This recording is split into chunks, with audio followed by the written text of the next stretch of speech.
ಚನ್ನಪಟ್ಟಣ ಉಪಚುನಾವಣೆ ಮುಗಿತಾ ಇದ್ದಂತೆ ರಾಜ್ಯದಲ್ಲಿ ಈಗ ಒಕ್ಕಲಿಗ ನಾಯಕತ್ವದ ಸಮರ ತುಂಬಾ ಜೋರಾಗಿ ನಡೀತಾ ಇದೆ. ಪ್ರಮುಖವಾಗಿ ಉಪಚುನಾವಣೆ ಫಲಿತಾಂಶ ಬಂದ ಬಳಿಕ ಸಿಪಿ ಯೋಗೇಶ್ವರ್ ಒಂದು ಗಂಭೀರವಾದಂಥ ಮಾತನ್ನ ಹೇಳಿದ್ರು.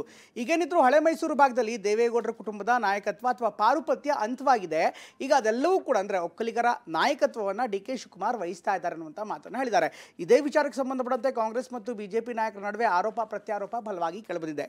ವಿಪಕ್ಷ ನಾಯಕ ಅಶೋಕ್ ಅವರು ನೇರವಾಗಿ ಮಾತನಾಡ್ತಾ ಡಿ ಕೆ ಶಿವಕುಮಾರ್ ಅವರು ಒಕ್ಕಲಿಗರ ನಾಯಕರಾಗಿ ಹೇಗಾಗ್ತಾರೆ, ಅವರ ತಮ್ಮನನ್ನೇ ಗೆಲ್ಸ್ಕೊಳ್ಳೋದಕ್ಕಾಗಿಲ್ಲ ಅಂತ ಕುಟುಕಿದ್ರು. ಅದಕ್ಕೆ ತಿರುಗೇಟು ಕೊಟ್ಟಿರುವಂಥ ಡಿ ಕೆ ಶಿವಕುಮಾರ್ ಹಿಂದೆ ಕನಕಪುರದಲ್ಲಿ ಬಂದು ವಿಧಾನಸಭೆಯಲ್ಲಿ ನಿಂತಿದ್ರಲ್ಲ, ಠೇವಣಿ ಕಳ್ಕೊಂಡ್ರಿ, ಅದಕ್ಕೆ ಏನು ಹೇಳ್ತೀರಿ ಅಂತ ಪ್ರಶ್ನೆ ಮಾಡಿದ್ದಾರೆ. ಹೀಗಾಗಿ ರಾಜ್ಯದ ಒಕ್ಕಲಿಗ ನಾಯಕತ್ವದ ವಿಚಾರ ಈಗ ಮತ್ತೆ ಮುನ್ನೆಲೆಗೆ ಬಂದಿದೆ.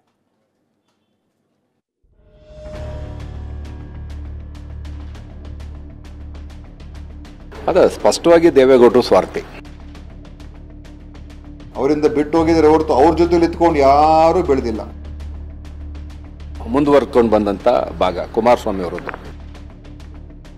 ಬೇರೆಯವರ ಬೆಳವಣಿಗೆ ಸಹಿಸಕ್ಕೆ ಆಗದೆ ಇರುವಂತ ನಾಯಕರುಗಳು ಇವರು. ಅವ್ರು ನೆಂಬದಂತ ಬಹಳಷ್ಟು ಒಕ್ಕಲಿಗ ನಾಯಕರು ಇವತ್ತು ರಾಜಕೀಯದಲ್ಲಿ ನಿರ್ನಾಮವಾಗಿದ್ದಾರೆ.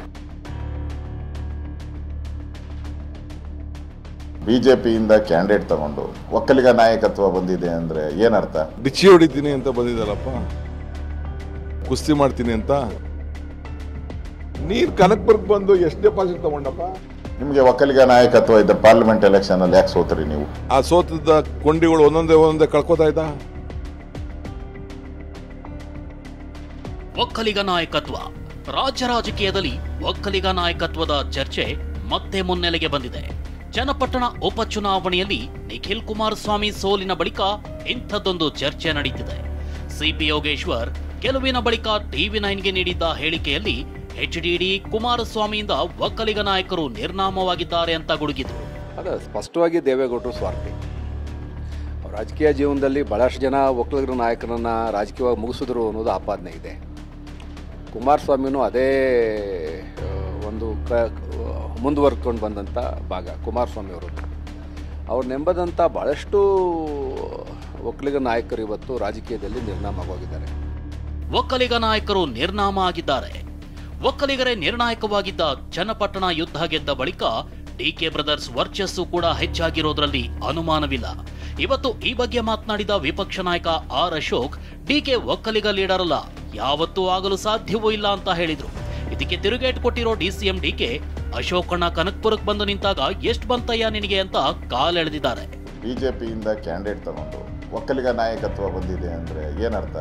ನಿಮ್ಗೆ ಒಕ್ಕಲಿಗ ನಾಯಕತ್ವ ಇದ್ದ ಪಾರ್ಲಿಮೆಂಟ್ ಎಲೆಕ್ಷನ್ ಅಲ್ಲಿ ಯಾಕೆ ಸೋತ್ರಿ ನೀವು? ನಿಮ್ಮ ತಮ್ಮನ ಕೆಲಸ ಕಾಣಕ್ಕಾಗಿಲ್ಲ ನೀವು? ಒಕ್ಕಲಿಗರ ಬೆಲ್ಟು ಕನಕಪುರ ಲೋಕಸಭಾ ಕ್ಷೇತ್ರ ಒಕ್ಕಲಿಗರ ಬೆಲ್ಟ್, ಅದು ಪೂರ್ತಿ ಮೋರ್ ದೆನ್ 60%. ನೀವು ಅಲ್ಲೇ ಗೆಲ್ಸ್ಕೊಳಕ್ಕಾಗಿಲ್ಲ, ನಿನ್ನ ತಮ್ಮನ ಗೆಲ್ಸ್ಕೊಳಕ್ಕಾಗಿಲ್ಲ. ಯೋಗೇಶ್ವರನ ಗೆಲ್ಸ್ಬಿಟ್ಟು ಒಕ್ಕಲಿಗರ ನಾಯಕ ಅಂದ್ರೆ ಯಾರು ನಂಬ್ತಾರೆ? ಯಾರು ನಂಬಕ್ಕೆ ಸಾಧ್ಯನೇ ಇಲ್ಲ. ಡಿ ಕೆ ಶಿವಕುಮಾರ್ ಯಾವತ್ತೂ ಒಕ್ಕಲಿಗ ನಾಯಕರು ಆಗೇ ಇಲ್ಲ. ನಾನು ಲೀಡ್ರ್ ಅಲ್ಲ, ನಾನು ಯಾವತ್ತು ಲೀಡ್ರ್ ಅಂತ ಹೇಳಿದ್ದೀನಿ. ಅಶೋಕಣ್ಣ ನೀನು ಕನಕಪುರಕ್ಕೆ ಬಂದು ಎಷ್ಟು ಡೆಪಾಸಿಟ್ ತಗೊಂಡಪ್ಪ?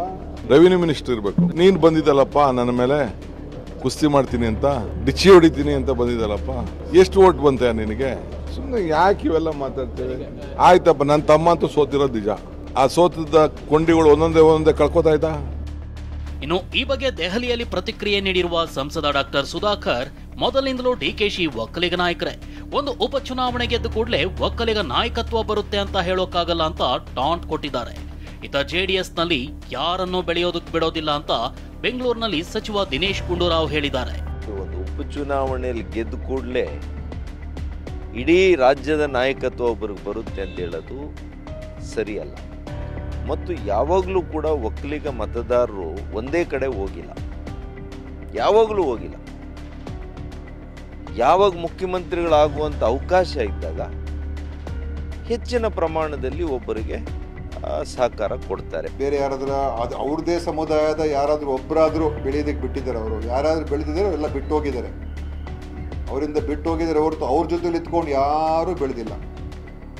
ಅವ್ರ ಜೊತೆಲಿದ್ದವ್ರು ಯಾರು ಕೂಡ ಅವ್ರ ಸಮುದಾಯದವರೇ ಎಲ್ಲೂ ಕೂಡ ಮೇಲ್ ಬರೋಕ್ಕೆ ಸಾಧ್ಯನೇ ಆಗಲಿಲ್ಲ ಇತಿಹಾಸ ನೋಡಿದ್ರೆ. ಅದರಿಂದ ಇವರು ಬೇರೆಯವರ ಬೆಳವಣಿಗೆ ಸಹಿಸಕ್ಕೆ ಆಗದೆ ಇರುವಂಥ ನಾಯಕರುಗಳು ಇವರು. ಇನ್ನು ಜೆಡಿಎಸ್ನ ಶಾಸಕರು ಕಾಂಗ್ರೆಸ್ಗೆ ಬರ್ತಾರೆ ಅನ್ನೋ ಮಾತುಗಳು ಹರಿದಾಡ್ತಿವೆ.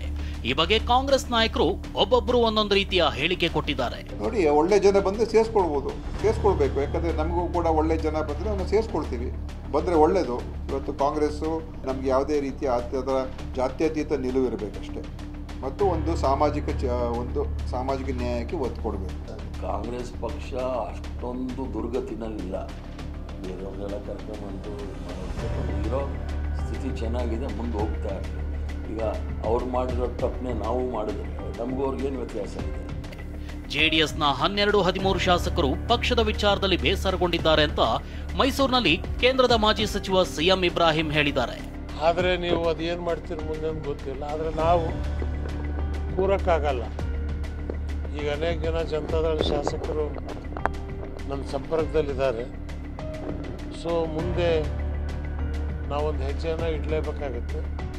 ಹೀಗೆ ಹೇಳಿದ ಬೆನ್ನಲ್ಲೇ ಸಿಎಂ ಇಬ್ರಾಹಿಂ ಮೈಸೂರಿನ ಒಂಟಿಕೊಪ್ಪಲಿನಲ್ಲಿ ಜಿಟಿ ದೇವೇಗೌಡರನ್ನ ಭೇಟಿಯಾಗಿದ್ದಾರೆ. ಜಿಟಿಡಿ ಇಬ್ರಾಹಿಂ ಭೇಟಿ ಕುತೂಹಲ ಮೂಡಿಸಿದೆ.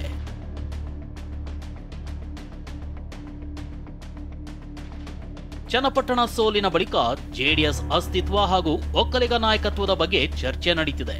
ಇದು ಇನ್ಯಾವ ಹಂತಕ್ಕೆ ತಲುಪುತ್ತೋ ಗೊತ್ತಿಲ್ಲ. ಅನಿಲ್ ಕಲ್ಕೆರೆ, TV9 ಬೆಂಗಳೂರು.